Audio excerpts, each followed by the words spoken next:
ലൊക്കേഷനിൽ നിന്ന് സുരക്ഷ ഒരുക്കിയില്ല. നടി മഞ്ജു വാര്യർക്ക് വക്കീൽ നോട്ടീസ്. ഫൂട്ടേജ് സിനിമയുടെ ചിത്രീകരണത്തിനിടെ കാലിന് ഗുരുതര പരിക്കേറ്റെന്ന നടി ശീതൽ തമ്പിയുടെ പരാതി. നിർമ്മാതാവ് മഞ്ജുവിൽ നിന്ന് 5 കോടി നഷ്ടപരിഹാരം വേണമെന്ന ആവശ്യം.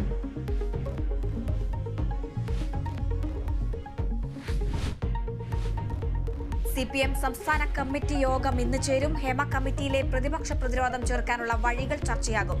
കാഫിർ വിവാദവും സംസ്ഥാന കമ്മിറ്റിയിൽ. എക്സാലോജിക് ഇടപാടിൽ CMRL ഉദ്യോഗസ്ഥരെ ചോദ്യം ചെയ്യാൻ SFIO. ഇടപാടുമായി ബന്ധപ്പെട്ട രേഖകൾ ഹാജരാക്കാൻ നിർദ്ദേശം. അറസ്റ്റ് ഉൾപ്പെടെയുള്ള നടപടികൾ തടയണമെന്ന ആവശ്യവുമായി CMRL.